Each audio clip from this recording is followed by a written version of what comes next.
much, sweetheart. This way. A new leg of a closely watched journey by nearly 50 Venezuelan migrants. They were being moved Friday to housing on a Cape Cod U.S. military base, an emergency shelter. Earlier this week, the migrants were flown to Martha's Vineyard, a wealthy Massachusetts island.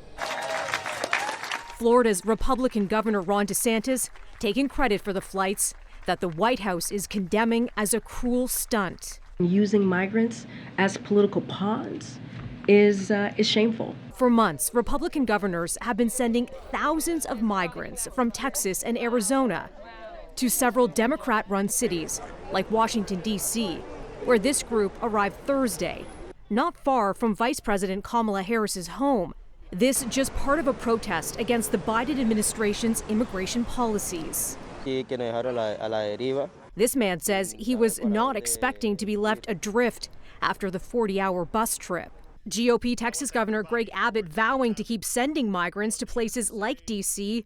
until Biden and Harris secure the border. Our message is, we're not a sanctuary state. What would be the best is for Biden to do his damn job. DeSantis, a possible 2024 presidential contender, defending the transport of migrants and calling for beefed up federal efforts on the southern border.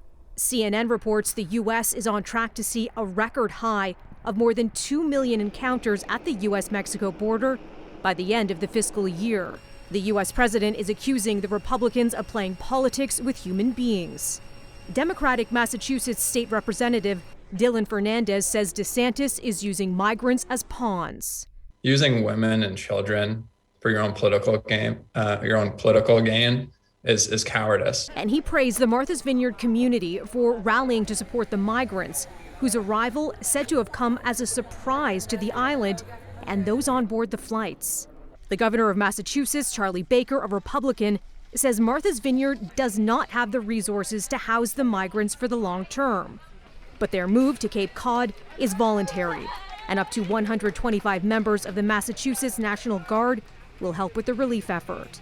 Joint Base Cape Cod has been used for housing before, like in 2005 as shelter for Louisiana residents fleeing Hurricane Katrina. Melissa Duggan, City News.